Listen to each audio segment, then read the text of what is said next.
జై శ్రీరామ్ భక్తులారా, బాగున్నారా? అయితే మీకు ఒక అనుమానం వచ్చే ఉంటుంది, వీడు ఎందుకు ఇట్లా చేస్తున్నాడు, అవసరం ఏముంది అని. నా పేరు సందీప్ కుమార్. నేను బీకామ్ చదివి అకౌంటెంట్గా దుబాయ్ వెళ్ళాను. అక్కడ 7 సంవత్సరాలు ఉన్నాను. 7 సంవత్సరాల తర్వాత నేను ఎప్పుడూ ఆఫీస్లోనే ఉంటాను, నా వర్కే ఆఫీస్లో. సో నేను బయటకు వెళ్ళాల్సిన అవసరం లేదు. కానీ ఒకరోజు 7 సంవత్సరాల తర్వాత మా బాస్ వచ్చి, నా పెళ్ళి అయిన తర్వాత మా బాస్ వచ్చి బ్యాంకుకి వెళ్ళమన్నాడు. బ్యాంకుకి వెళ్ళడానికి ఒక డ్రైవర్ని రమ్మన్నాడు. డ్రైవర్ రావడం జరిగింది, నేను వెళ్ళడం జరిగింది. మళ్ళీ అక్కడి నుంచి తిరిగి వస్తుండగా సిగ్నల్ దగ్గర ఆగాం. మేము రెడ్ సిగ్నల్ పడిందని ఆగాం. ఆయనతో డ్రైవర్కి బ్రెయిన్ స్ట్రోక్ వచ్చింది. వాడు మా కారే ఫ్రంట్లో ఉంది, మా కారే స్టార్టింగ్ ఉంది. ఆయనతో వాడు ఏం చేసిండు, ఇలా తింపాడు రైట్కి కార్ తింపేసరికి రైట్ సైడ్ వెళ్ళింది, మూవ్ అయింది రైట్ సైడ్ చాలా స్పీడ్గా. కింద కాలు తొక్కిండు, బయట ఎక్సలేటర్ తింపిండు, పైన ఎక్సలేటర్ తింపిండు, కింద కాలు తొక్కిండు. సో అక్కడ సిగ్నల్ ఉంది, సిగ్నల్ దగ్గర సిగ్నల్ పడుతుంది కావచ్చు అని చాలా వెహికల్స్ స్పీడ్గా వెళ్తాయి, మళ్ళీ రెడ్ సిగ్నల్ పడుతుందని. అది అప్పుడు మాది రెడ్ సిగ్నల్ ఉంటే రైట్ సైడ్ గ్రీన్ సిగ్నల్ ఉంది, అందుకని వెళ్తూ ఉన్నాయి. మేము మధ్యలోకి వెళ్ళడం జరిగింది. అలా నాకు లారీ యాక్సిడెంట్ అయింది. లారీ వచ్చి సడన్గా గుద్దడం మా కారు అయింది. తర్వాత నేను కోమలకు వెళ్ళడం జరిగింది అని నాకు మా ఫ్రెండ్ చెప్పేదాకా తెలియదు. నాకు ఏమనిపిస్తుందంటే, నేను ఎందుకు హాస్పిటల్లో ఉన్నాను, నేను ఎందుకు ఈ బెడ్ మీద ఉన్నాను, నేను ఎందుకు మా ఆఫీస్లో లేను అనిపిస్తుంది. సో నాకు ఎటువంటి నొప్పి లేదు, నాకు కోమాలకు పోయినా అని తెలియదు, నాకు ఎటువంటి నొప్పి లేదు. మా ఫ్రెండ్ వచ్చి చాలా పెద్ద యాక్సిడెంట్ అయిందని ఒక వీడియో చూపించాడు. నా కోమా స్టేజ్లో డాక్టర్లు ఇక్కడ రంధ్రం చేసే వీడియో, వాళ్ళు లిక్విడ్ డేట్ ఇవ్వడానికి ఇక్కడ రంధ్రం చేస్తారు. ఆ లిక్విడ్ డేట్ ఇవ్వడానికి పైప్ వేసి వాటర్ పోస్తారు, వాటర్లో కలిపి సంథింగ్ పోస్తారు. సో అలా నేను బ్రతుకుతాను. అలా చేస్తే కోమాలో ఉన్న పేషెంట్కి నేను బ్రతికాను. కానీ నాకు ఏది తెలియదు, ఇంతవరకు ఏం జరిగిందో, ఎందుకు జరిగిందో ఏం తెలియదు. ఎందుకు తెలియదు? కరెక్ట్గా నేను 2 months ముందు డిసెంబర్లో కాశీ వెళ్ళాను. జనవరి 3న పెళ్ళి జరిగింది. మార్చి 4న నాకు యాక్సిడెంట్ జరిగింది. ఇదంతా ఒక అనుకోకుండా జరిగింది, అన్నీ అనుకోకుండా జరిగాయి. ఇంత పెద్ద విషయం జరిగి చెప్పాలంటే నా లైఫ్ మొత్తం డిస్ట్రాయ్ అయిపోయింది. ఎందుకంటే అప్పటి వరకు నేను ఆఫీస్లో చాలా బాగా ఉద్యోగం చేసుకుంటూ ఉండేవాడిని. మళ్ళీ నేను ఆఫీస్ వరకు అకౌంటెంట్ని, అది దుబాయ్లో. అంత మంచి పని దొబ్బింది, అన్నీ దొబ్బినాయి.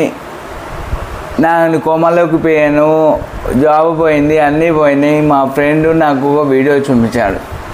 ఆ వీడియో నిజం చెప్తున్నాను, నాకు లేదు ఇప్పుడు, కానీ యాంటీబాడీ ఫోన్లో ఉంది, నీకు ఇవ్వను నేను, నువ్వు చూస్తే ఏడుస్తావని ఇవ్వలేదు.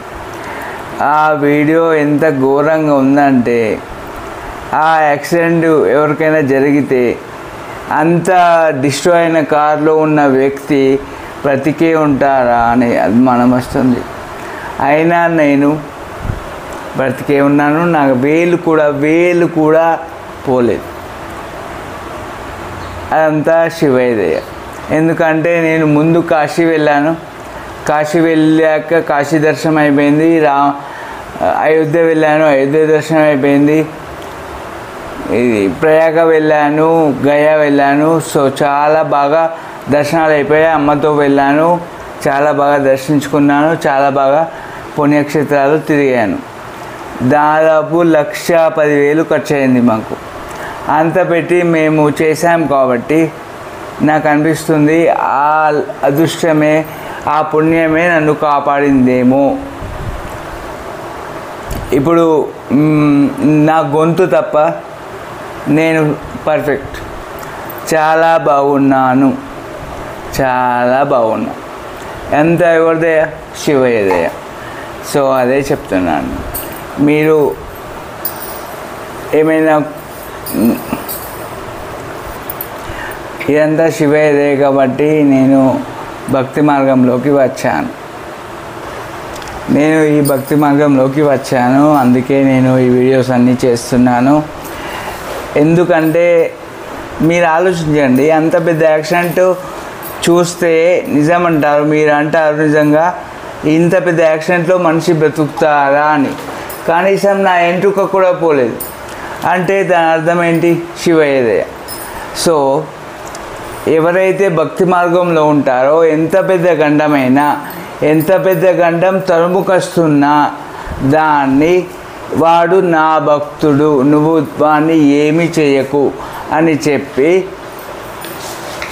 100% ఉండాల్సిన గండాన్ని 102% చేసి ఇస్తాడు. పాము కుట్టాల్సిన వ్యక్తిని చీమ కొట్టి వదిలేస్తుంది. సో కుట్టడం కామన్, కానీ ఏం కుడుతుందో ఆలోచించుకోండి, అది శివయ్య అనుగ్రహం. నేను అందుకే ఈ భక్తి మార్గంలోకి వచ్చాను. చాలా చాలా బ్లెస్డ్ నేను, అందుకే ఈ భక్తి మార్గంలోకి వచ్చాను. నేను ప్రతిరోజు మీకు చెప్పాలి ఇది నిజం. ఎందుకంటే నేను భక్తి మార్గంలోకి రాకముందు నాకు నిద్ర అంటే పిచ్చి, ఫుడ్ అంటే పిచ్చి. ఫుడ్ కోసమే బతికినట్టు బిర్యానీలు తినేవాడిని, నిద్ర కోసమే బతికినట్టు 12 దాకా 11 దాకా పండుకునేవాడిని. ఏంటి పొద్దున 11, 12 దాకా పడుకునేవాడిని. ఫ్రైడే రోజు, ఆ రోజు హాలిడే. సో హాలిడే వస్తే 11, డైలీ ఎప్పుడు లేస్తా? 7కి లేచి 9కి ఆఫీస్కి వెళ్ళేవాడిని. ఇలాంటి నేను నిద్రను వదిలేశాను, ఫుడ్ని వదిలేశాను.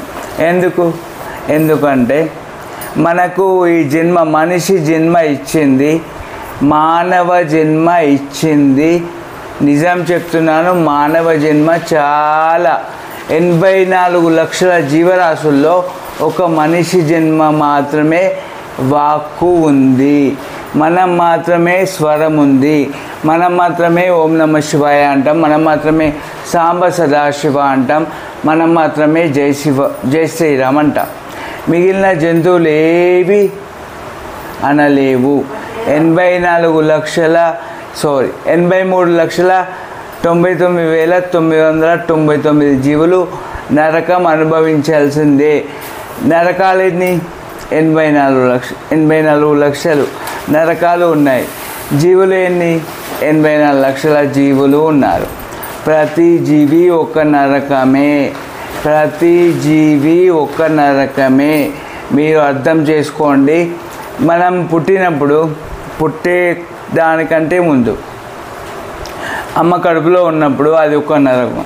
9 నెలలు చీకట్లో బ్రతకాలి, మన మలమూత్రాలు మనమే తినాలి, అది చాలా ఘోరంగా ఉంటుంది.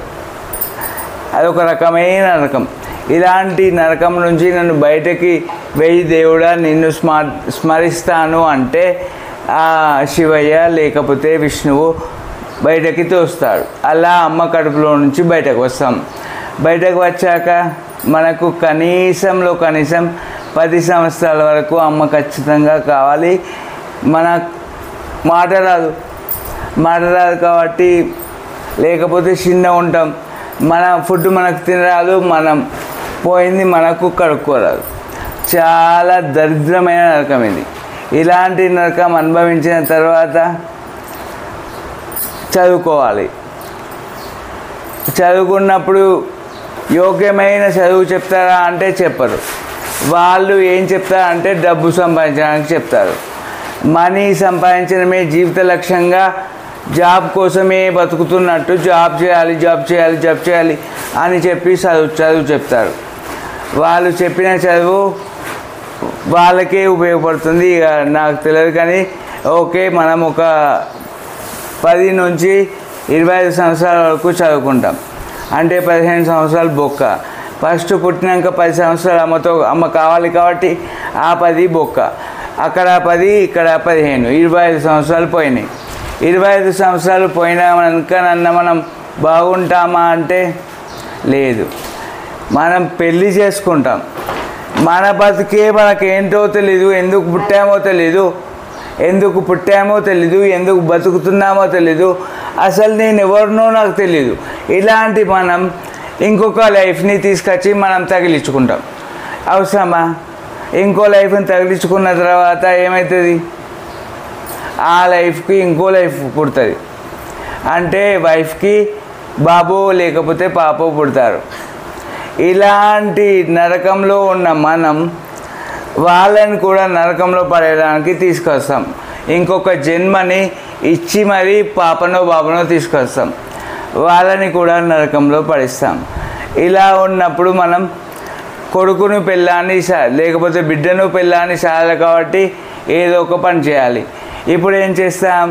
బాగా బలిసినోడు ఎవడు ఉంటాడో వారి కింద ఒక నౌకర్లా పని చేస్తాం. వాడు చెప్పింది చేయాలి, చెప్పిన చోటుకి వెళ్ళాలి, కూర్చోమంటే కూర్చోవాలి, నిలబడమంటే నిలబడాలి. ఇలాంటి బతుకుతూ తెచ్చింది పిల్లం బిడ్డలకు పెడుతూ అలా గడుస్తూ నీ యవ్వనం పాయే. యవ్వనం మొత్తం పోతుంది. 60 సంవత్సరాలు వచ్చినాక అప్పుడు నువ్వు దేవుడా అనుకుంటా వణుక్కుంటా గుడికి పోతావు. ఆ గుడిలో ఉన్న దేవుడు అనుకుంటాడు, ఇన్ని సంవత్సరాలు పట్టిందారా నువ్వు నా దగ్గరికి రావడానికి? తోసేటప్పుడేమో గర్భంలో ఉన్నప్పుడు తోసేటప్పుడేమో నేను బయటకు వచ్చినాక నిన్ను ప్రార్థిస్తా అని చెప్పినావు, మొక్కుతా అని చెప్పినావు.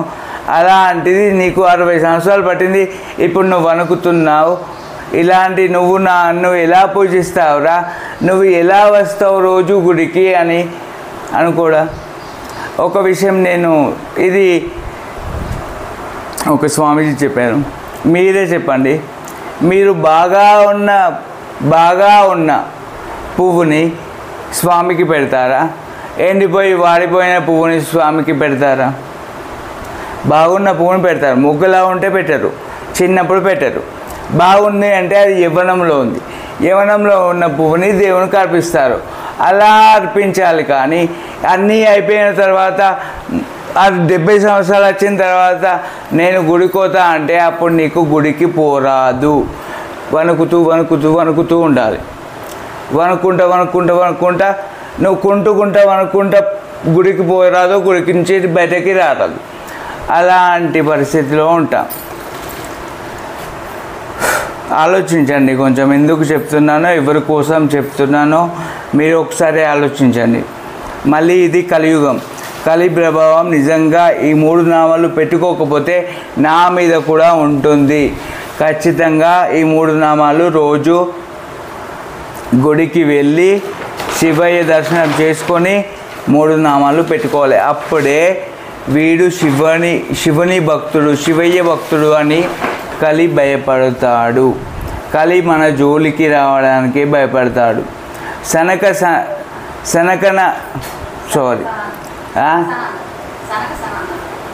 సనకాది మహామునులే భయపడ్డారు. అలాంటి ఋషులు మునులే కలిని చూసి భయపడ్డారు. మాకు ఒక చోటు కావాలని నైమిషారణ్యం అడిగారు. నిన్న దేవి భాగవతంలో చెప్పాను. అలాంటి సిచ్యువేషన్లో మనం ఏం చేస్తున్నాం? కాదు, నేను మీకు విషయం చెప్తాను, అర్థం చేసుకోవడానికి ప్రయత్నించండి. నేను గుడికి వెళ్ళే విధానం చెప్తాను. నేను గుడికి రోజు పొద్దున 3కి అలారం వస్తుంది. రోజు ఎర్లీ మార్నింగ్ 3కి అలారం వస్తుంది. అంటే సూర్యుడు ఉదయించే ముందే నేను రెడీ అవుతాను. స్నానం చేసి రెడీ అవుతాను. బ్రష్ చేసుకొని స్నానం చేసి రెడీ అవుతాను. 3కి రెడీ, 3కి లేస్తాను, 4కి స్టార్ట్ అవుతాను. 4కి స్టార్ట్ అయితే 4:30కి గుడిలో ఉంటాను. గుడిలో నేను సూర్య దర్శనం చేసుకుంటాను. సూర్యదేవుడు ఉదయించే విధానం నేను మా ఇంట్లో ఉండి చూడను, గుడిలో ఉండి చూస్తాను. సూర్యోదయం నేను గుడిలో ఉండి చూస్తాను. ఆలోచించండి అది ఎంత మంచిదో. ఇప్పుడు మీరు చెప్పండి, చాలామంది పొద్దున లేవడానికే కష్టపడతారు. చాలామంది తిండి మానేయడానికి కష్టపడతారు. ఫుడ్ ఉంది అంటే వాని దగ్గర నిజంగా చెప్తున్నా వానికి ఏం అవసరం లేదు, ఫుడ్డే కావాలి. నిద్ర ఉంది అంటే నిద్రనే కావాలి, ఇంకేం అవసరం లేదు. ఇలాంటి లైఫ్లో మనం ఎందుకున్నాం? ఇది కలి ప్రభావం. కలి ప్రభావం ఎలా ఉంటుందంటే చాలా దరిద్రంగా ఉంటుంది. ఎంత దరిద్రంగా ఉంటుందంటే అంత దరిద్రంగా ఉంటుంది. నేను చెప్తాను. కలియుగం ఎలా ఉంటుందంటే, ఇప్పుడు చాలా చిన్న బేబీగా ఉన్నప్పుడే 2 ప్రపంచ యుద్ధాలు జరిగాయి. చిన్న బేబీలా ఉన్నప్పుడే 2 ప్రపంచ యుద్ధాలు జరిగాయి. ఇలాంటి టైంలో మనం బ్రతుకుతున్నాం. ఇది ఇంకా ద్వాపరయుగం నుండి ద్వాపరయుగం అంతమై కలియుగం ప్రారంభించడానికి సంధికాలం మాత్రమే. ఈ సంధికాలంలోనే మనం ఉన్నాం. ఈ సంధికాలం ఇంకొక 5,000 సంవత్సరాలు ఉంటుంది. తర్వాత ఘోర కలియుగం వస్తుంది. అప్పుడు ఎలా ఉంటుందంటే కనీసం తినడానికి పంటలు కూడా పండవు. ఎందుకు పండవు అంటే భూసారం ఉండదు. ఎందుకు ఉండదు అంటే వర్షాలు పడవు. ఘోర కలియుగం రానుంది. అప్పుడు ఫుడ్ లేక ఒక్క మనిషి చంపుకొని తినే పరిస్థితి వస్తుంది. ఇలాంటి సిచ్యువేషన్లో మనం ఉన్నాం. మనం కాదు, మనం సంధికాలంలో ఉన్నాం. కానీ ముందు తరాలు మన మనవళ్ళు, వాళ్ళ మనవళ్ళు అయినా సరే ఇలాంటి పరిస్థితుల్లోనే ఉన్నారు. అందుకే చెప్తున్నాను, ఈ వీడియో కనీసం ఒక్కడైనా పాటిస్తాడేమో అని. మా ఊరిలో మా పక్కనే ఇక్కడ నుంచి ఒక 30 minutes వాక్వే. టెంపుల్కి వెళ్ళినప్పుడు ఖచ్చితంగా నడుచుకుంటూనే వెళ్ళాలి. సోకులాడి బైక్ మీద వెళ్ళకూడదు, బండ్ల మీద వెళ్ళకూడదు. బండ్లు నువ్వు తయారు చేసుకున్నవి, దేవుడు తయారు చేసింది కాళ్ళు మాత్రమే.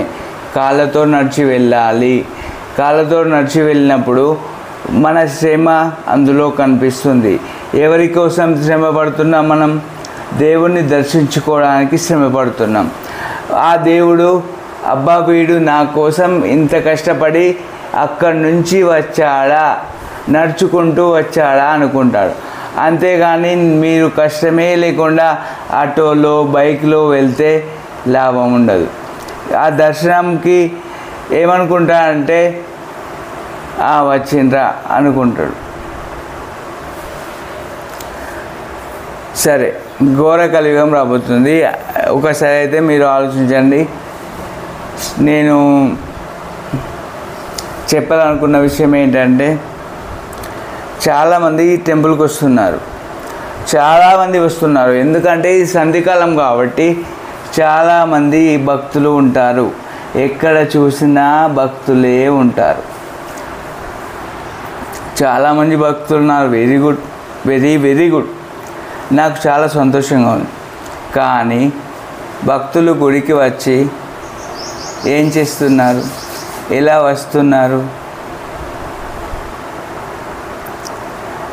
వస్తున్నారంటే పోస్ట్ డ్రెస్సులు వేసుకొని వస్తున్నారు. జీన్ ప్యాంట్లు వేసుకొని వస్తున్నారు గుడికి. అది గుడి అనుకుంటున్నామా, పబ్ అనుకుంటున్నామా నాకు అర్థం అవ్వట్లేదు. జీన్ ప్యాంట్లు వేసుకొని రావాల్సిన అవసరం ఏముందండి? పంచ కట్టుకొని రాలేదా? ఇలా పంచ కట్టుకొని రాలేరా? పంచ కట్టుకొని రావచ్చు. మనం గుడికి వెళ్తే పంచ కట్టుకొని వెళ్ళాలి. ఫస్ట్ గుడికి వెళ్తే పంచ కట్టుకొని వెళ్ళాలి. మళ్ళీ ఆ పంచని కొందరు ఏం చేస్తున్నారంటే పాపం వాళ్ళకి తెలియదు, నేను చెప్పాలి కాబట్టి చెప్తున్నాను. పంచని పైకి కట్టుకోకూడదు, మోకాళ్ళ పైకి కట్టుకుంటే అది చాలా అమర్యాద. ఎవరి పట్ల? దేవుని పట్ల అమర్యాదగా అవుతుంది. కాబట్టి అందుకే ఆ పంచని మోకాళ్ళ పైకి కట్టకూడదు, పాదాల వరకు ఉంచుకోవాలి. ఇంకా చాలామంది వస్తున్నారు, వాళ్ళు నాకు అర్థమవట్లేదు, ఫోటోలు దిగుతున్నారు. అది కూడా దేవుణ్ణి వెనుక పెట్టుకోండి. దేవుడు వెనుక ఉండాలి, వాళ్ళకు ఫోటోలో పడాలి. నాకు అర్థమవట్లేదు, వాళ్ళు రావడం దానికోసం అలా చేయడానికి వస్తున్నారా, లేకపోతే దైవ దర్శనానికి వస్తున్నారా? మీకు ఫోటోలే కావాలంటే పార్కుకు పోరా భయ్, ఫోటోలు కావాలంటే పార్కుకు పో. అంతేకాని మీరు గుడికి వచ్చి ఫోటోలు దిగడం ఏంటి, ఫోటోలు తీయడం ఏంటి? ఇది చాలా ఇర్రెస్పెక్టివ్, చాలా అమర్యాద. ఎవరి పట్ల? దేవుని పట్ల. ఎందుకంటే దేవుడు మీ సెల్ ఫోన్ సృష్టించలేదు. మళ్ళీ మీ సెల్ ఫోన్లో అన్నీ మంచి విషయాలే ఉండవు, మీరు చాలా విషయాలు చూస్తారు. అలాంటి సెల్ ఫోన్లో దేవుడిని బంధించడం ఎంతవరకు మంచిది? అలా చేయడం వల్ల మీరు గుడికి వచ్చి పుణ్యం చేసుకుంటున్నారా, పాపం చేసుకుంటున్నారా? చాలా ఇర్రెస్పెక్టివ్. ఫోటోలు దిగకండి, ఇంకోసారి దిగకండి. ఫోటోలు కాదు, ఫోన్లు కూడా మాట్లాడుతున్నారు. చాలామంది ఫోన్లో మాట్లాడుతున్నారు. నాకు అర్థం కావడం లేదు, నువ్వు వచ్చింది ఫోన్లో మాట్లాడడానికా, టెంపుల్కి లేకపోతే దైవ దర్శనం చేసుకోవడానికా? టెంపుల్లో ఉన్నంతసేపు గుర్తుంచుకోండి భక్తులారా, నన్ను ఫాలో అవుతున్నారు మీరు, మీకు నేను చెప్పాలి, మీరు గుర్తుంచుకోండి. టెంపుల్లో ఉన్నంతసేపు జపం మాత్రమే చేయండి. సాంబ సదాశివ అంతే. ఎలా చేయాలి? బయటకి అనకూడదు.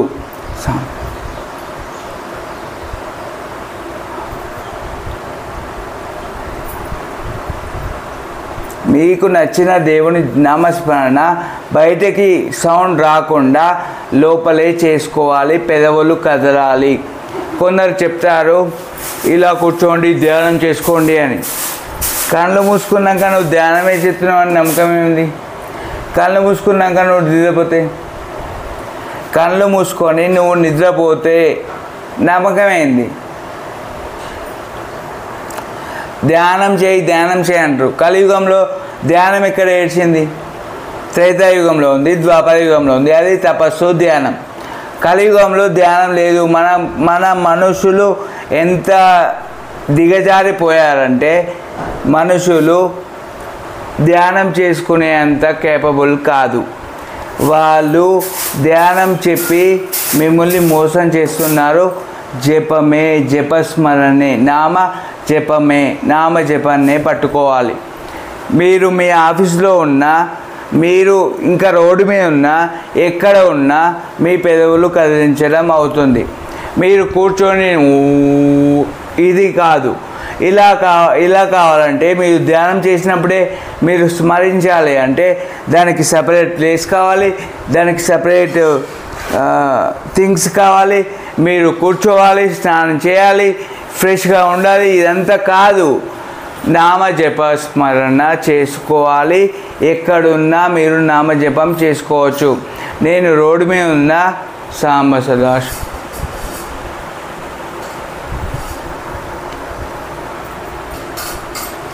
అనొచ్చు. జై శ్రీరామ్ అని నోట్లో అనొచ్చు. ఓం నమ శివాయ. ఓం. ఎక్కడున్నా, ఎప్పుడైనా, ఏ పరిస్థితిలోనైనా మీరు నామజపాన్ని చేసుకోవచ్చు. కూర్చోవాలి, ధ్యానం చేయాలి, మెడిటేషన్ చేయాలి అని సెపరేట్ ప్లేస్కి పోయి సెపరేట్ డేస్ పెట్టుకొని సెపరేట్ టైం పెట్టుకొని చేయాల్సిన పని లేదు. మీకు దండం పెడుతున్నాను, నేను 100% చెప్తున్నాను, నామజపాన్నే అవలంబించండి. దానికంటే కలియుగంలో ధ్యానం, మెడిటేషను లేదు. ఎందుకంటే మన తొక్కలో బతికే 20 సంవత్సరాలు ఇంతకుముందుకే పోయింది. యవ్వనం ఒకటే ఉంది ఛాన్సు, అది కూడా 30 సంవత్సరాలు ఉంటుంది. ఆ తర్వాత వృద్ధాప్యం వస్తుంది.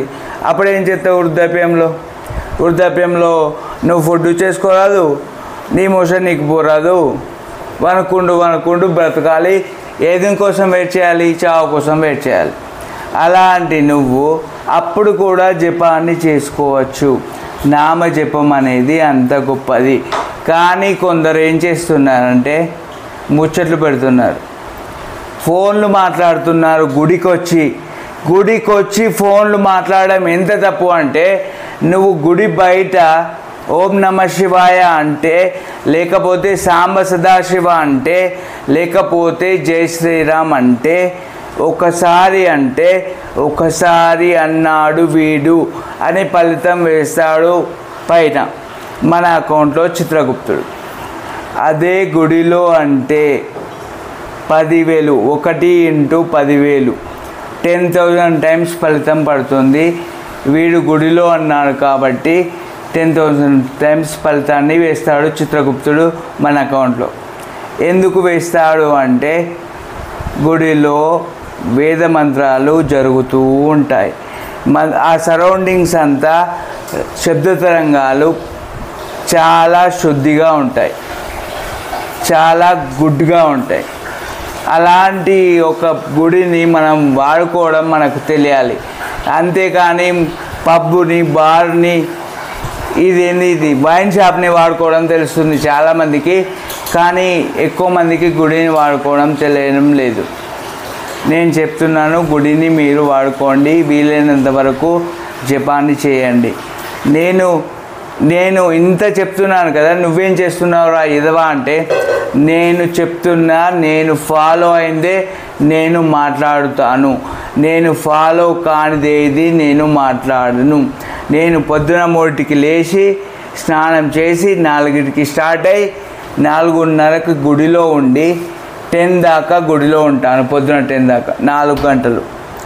4 గంటలు నేను చేసేది ఏంటిది? జపమే.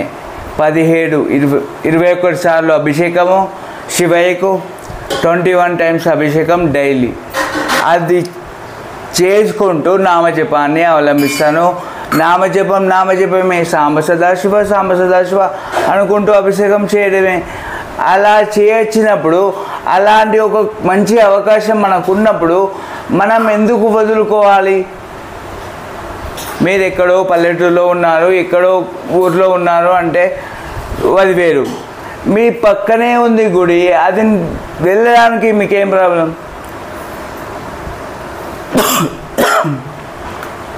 సారీ. గుడి ఉంటే గుడి. ఇప్పుడు చాలా పల్లెటూళ్ళలో ఎల్లమ్మ గుడులు ఉంటాయి, అవి కూడా నడుస్తాయి అంటారు. చాలా పల్లెటూళ్ళలో ఆంజనేయ స్వామి గుడులు ఉంటాయి, అవి కూడా నడుస్తాయి అంటారు.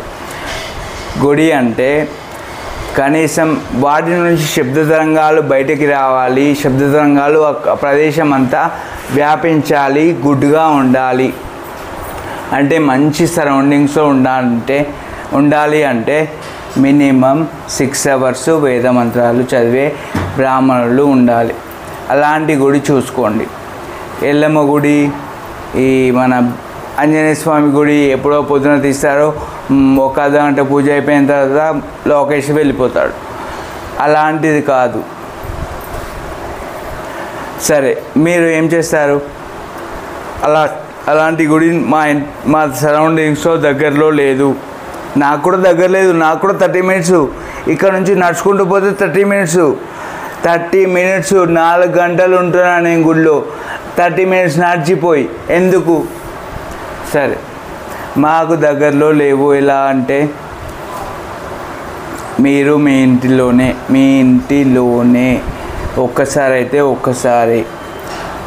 ఒక్కసారైనా ఫలితమే కదా, పుణ్యమే కదా. మీరు ఎలాంటి పాపం చేయడం లేదు కదా, మీరు చేస్తున్నది పుణ్యమే. మీరు నామజపాన్ని అవలంబించండి. నేను ఇంట్లో ఇది ఉంది కదా, ఈ రింగు ఇంట్లో ఉన్నంతసేపు ఇంట్లో ఉంటా కదా, 4 గంటలు అయిపోయింది కదా, నేను బయటకు వచ్చాను కదా, ఇక నేను జల్సా రాయిని అని చెప్పి తాగడాలు అవి ఇవి లేవు. నేను తాగను.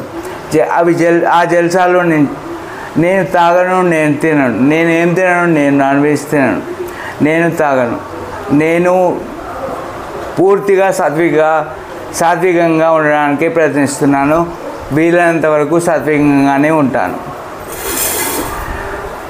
సరే, ఈ ఉంగరం ఏంటంటే ఇది చాంటింగ్ ఉంగరం. అరుణాచల శివ, అరుణాచల శివ, అరుణాచల శివ, అరుణాచల శివ. వీలైనంత వరకు నేను గుడి నుంచి బయటకు వచ్చేటప్పుడు వెళ్ళేటప్పుడు ఇంట్లో ఉన్నంతసేపు వీడియో చేస్తున్నంతసేపు కూడా అరుణాచల శివ, అరుణాచల శివ అంటూనే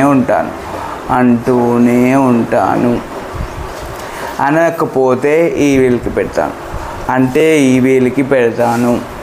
ఎందుకంటే మీరు ఏదో పట్టుకొని ఇట్లా అనాలి అంటే ఆ మాల ఉంటుందా? ఆ మాలని మనం ఎక్కడెక్కడో పెడతాం. లేకపోతే ఆ మాల మన దగ్గర లేకపోతే మనం అనడం మానేస్తాం. ఆ టైంలో మనం అనలేం. అలాంటి టైం ఉండకూడదు అనే నేను ఈ ఉంగరాన్ని చేపించుకున్నాను. ఎందుకంటే మాల నా జేబులో ఉండదు, నా చేతిలో ఉండదు. ఇది అయితే నా చేతికే ఉంటుంది. నాకు నచ్చినప్పుడు, నాకు ఇష్టం ఉన్నప్పుడు, ఇష్టం వచ్చినప్పుడు అనుకోవచ్చు, నామస్మరణ చేయొచ్చు, జపం చేయొచ్చు. అరుణాచల శివ ఇలా అనుకుంటే సరిపోతుంది. సాంబ సిద్ధ శివ అనుకున్నా సరిపోతుంది. ఓం నమ శివాయ అనుకున్నా సరిపోతుంది.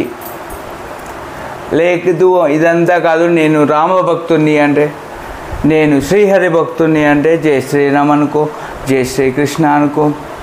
లేదు నేను గణపయ్య భక్తుని అంటే సరే బై ఓంగం గణపతియే అనుకో, ఓంగం గణపతియే నమః అనుకో.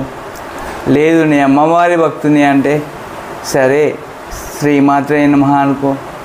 లేదు నేను అయ్యప్ప భక్తుని అంటే స్వామియే శరణమయ్యప్ప అనుకో. లేదు నేను సుబ్రహ్మణ్య స్వామి భక్తుని అంటే ఓం స్కందాయ నమః అనుకో. ఎవరి భక్తుడైనా మీరు చేయవలసింది ఏంటి? మీరు చేయవలసింది నామస్మరణ, జపమే, ధ్యానము కాదు, మెడిటేషన్ కాదు. కళ్ళు మూసుకున్నాక నువ్వు ఏం చేస్తున్నావో, ఏం జరుగుతుందో నీకు తప్ప ఎవరికి తెలియదు.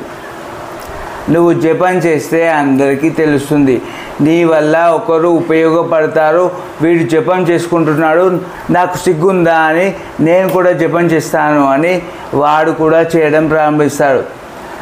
అంతేకాని కళ్ళు మూసుకొని ధ్యానానికి కూర్చోడానికి ఒక ప్లేస్, ఒక టైము, ఒక డేటు ఇదంతా అవసరం లేదు జపానికి.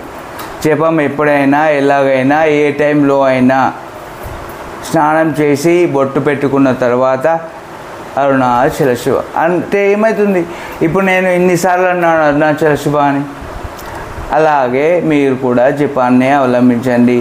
ఎందుకంటే ఒకసారి చేసినా సరే, ఒకసారి ఫలితం వచ్చినా సరే, ఆ ఫలితమైనా వస్తుంది. తిథిని, కాలాన్ని, దేశాన్ని బట్టి ఫలితాన్ని ఇస్తారు. మీరు ఇంట్లో చేస్తే ఒకసారి ఫలితం వస్తుంది కదా, మా దగ్గర గుడి లేదు కదా అంటే, ఏకాదశి రోజు చేయరా బాబు, నువ్వు ఏకాదశి రోజు ఇంట్లోనే చేయి. ఏకాదశి రోజు ఇంట్లోనే చేస్తే నీకు 1000 ఫలితం వస్తుంది. 1 × 1000. లేదు అంటే నాకు 10,000% కావాలంటే సరే, ముక్కోటి ఏకాదశి రోజు చెప్పిన విధంగా నిర్జల ఏకాదశి చేసి జపం చేయి. ఎన్నిసార్లు చేస్తావో అన్ని 3 కోట్ల ఫలితాలు పడతాయి. జై శ్రీరామ్ అని ఒక్కసారి అంటే 3 కోట్ల సార్లు జై శ్రీరామ్ అన్నట్టు ఫలితం పడుతుంది మన ముక్కోటి ఏకాదశి రోజు. అది ఎవరు చెప్పారు? శివయ్య చెప్పాడు. శివరాత్రి ఉంది మనకు. ముక్కోటి ఏకాదశి అయిపోయింది, శివరాత్రి ఉంది. శివరాత్రి రోజు ఎంత ఫలితం పడుతుందో చెప్పలేము. ఎందుకంటే శివయ్య అన్లిమిటెడ్గా ఇస్తాడు. అంత ఫలితం వస్తుంది అన్నప్పుడు నువ్వెందుకు శివరాత్రిని యూజ్ చేసుకోవడం లేదు? అర్థం చేసుకో నేను ఎందుకు చెప్తున్నాను. మీరు వీలైనంత వరకు నామస్మరణనే చేయండి. ఎందుకంటే అన్య మతస్థులు నేను చూస్తున్నాను, చాలామందిని బుక్కులు పట్టుకొని తిరుగుతున్నారు. వాళ్ళ దగ్గర వాళ్ళ బుక్కులు ఉన్నాయి, వీళ్ళ దగ్గర వీళ్ళ బుక్కులు ఉన్నాయి. ఏది మనోళ్ళు ఏది బుక్కులు పట్టుకొని తిరిగేటోళ్ళు? కనీసం చెప్పేటోళ్ళు ఏది? కనీసం భగవద్గీత చదివిన వాళ్ళు ఎంతమంది? నేను ఈ దేవి భాగవతం స్టార్ట్ చేసి 4 days అయింది. ఎంతమంది విన్నారు? హిందువులు అంతా కలి ప్రభావంలో ఉన్నారు. కలి ప్రభావం ఉండద్దు అంటే, కలి ప్రభావం ఏం చేస్తుంది అంటే దైవ మార్గం నుంచి నిన్ను బయటకు తోసేస్తుంది. తర్వాత జన్మ తిరియక్కుగా పుడతావు. అంటే ఏ బల్దో, ఏ పిట్టనో, ఏ కుక్కనో, ఏ పందిలాగానో పుడతావు. అలా పుట్టడం కంటే ఈ మానవ జన్మని వీలైనంత వరకు యూజ్ చేసుకోవడానికి ప్రయత్నించు. ఇది మళ్ళీ పుట్టకుండా ఉండేలా ప్రయత్నించు. అంతేకాని మనిషి జన్మ వచ్చింది ఎంజాయ్ చేయడానికి అన్నట్టు ఇదే జన్మలో ఎంజాయ్ చేస్తే మంచిది కాదు. ఎందుకంటే నువ్వు జన్మని నీకు దేవుడు ఇస్తే ఆ జన్మని నువ్వు వృధా చేస్తున్నావు ఎంజాయ్ చేసి. నువ్వు చాలా సుఖం అనుకునేది ఫుడ్డా, తొక్కలోది నీకు మళ్ళీ ఆకలేదాకా సంతోషం. చాలా సంతోషం అనుకునేది ఏంటి? కామెడీ షోనా? కాదు. కామెడీ షో అయిపోయాక మళ్ళీ ఆకలేదాకా సంతోషం లేదు. ఆకలైంది అంటే సంతోషం ఉండదు. చెప్పాం.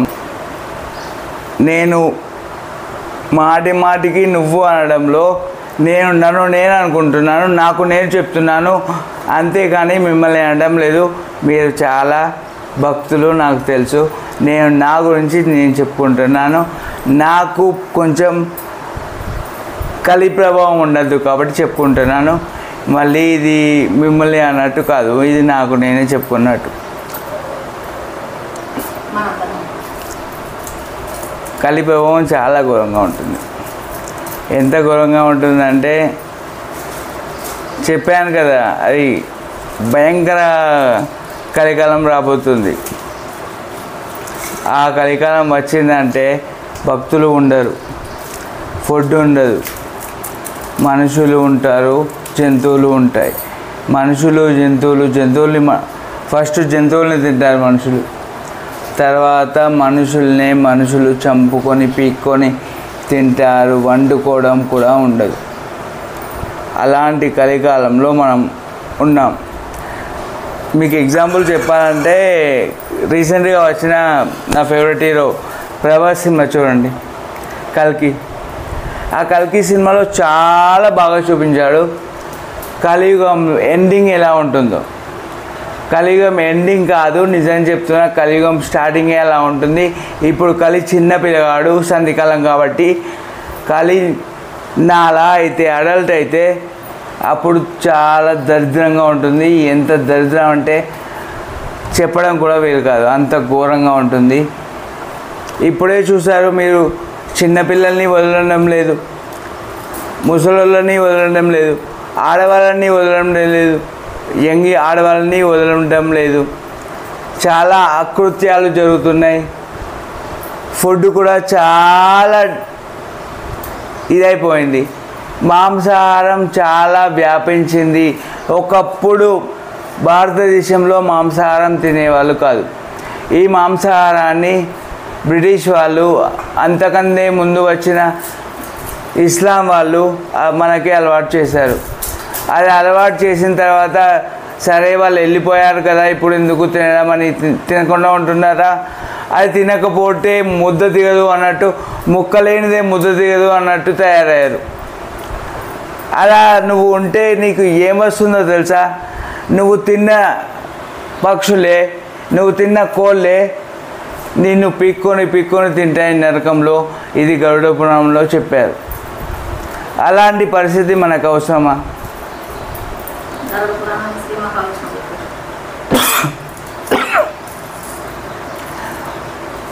గరుడ పురాణం గరుత్మంతునికి సాక్షాత్తు శ్రీ మహావిష్ణువు చెప్పారు. శ్రీ మహావిష్ణువు తన సొంత మాటతో చెప్పిన పలుకుని గరుత్మంతుడు విని, గరుత్మంతుడు వ్యాసునికి చెప్తే వ్యాస మహర్షి దాన్ని రచించాడు. ఇలాంటి గరుడ పురాణం మనం ఎప్పుడు చదువుతున్నాం? ఎవరో పోతే కాదు, అలాంటి టైంలో చదవకూడదు. నేను గరుడ పురాణం విన్నాను, అందుకే నేను గయా దాకా వెళ్ళి మా నాన్నకు శ్రాద్ధ కర్మ చేసి వచ్చాను. ఒక్కరైనా వాళ్ళు అనుకుంటారంట పెద్దలు,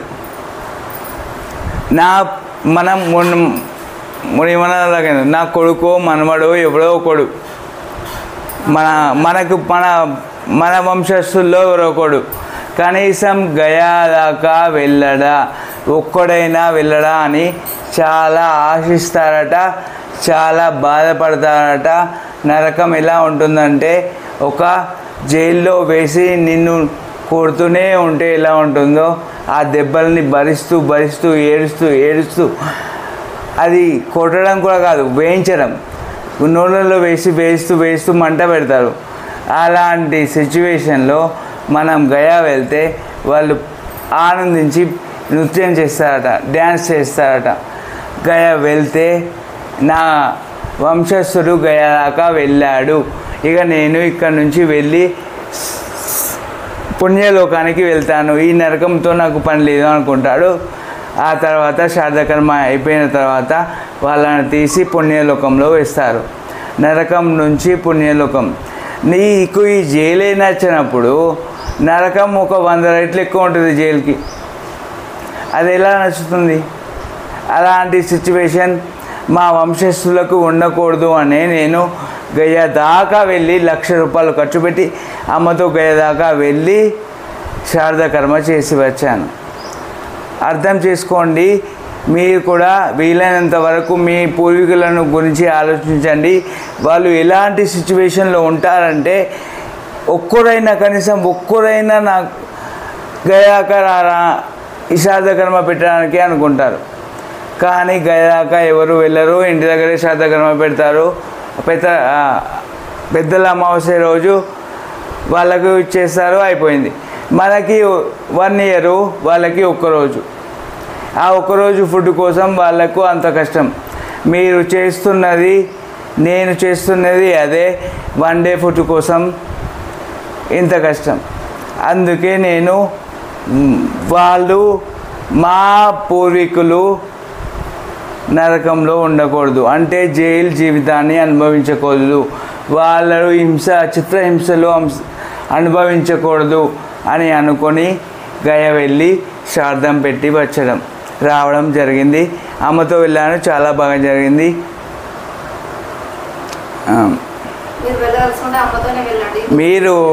మీరు ఒకవేళ వెళ్ళదలుచుకుంటే మాత్రం మీరు వైఫ్తో మాత్రం వైఫ్తో వెళ్తారు వెళ్ళరు మీ ఇష్టం, వైఫ్తో వెళ్తారు వెళ్ళరు మీ ఇష్టం, ఫ్రెండ్స్తో వెళ్తారు వెళ్ళరు మీ ఇష్టం.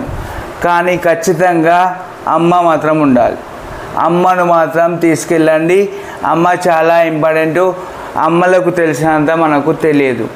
ఎక్కడ ఏం చేయాలో అమ్మలకే తెలుసు. చాలా నాకు ప్రయోజనం కలిగింది అమ్మతో వెళ్ళడం వల్లే.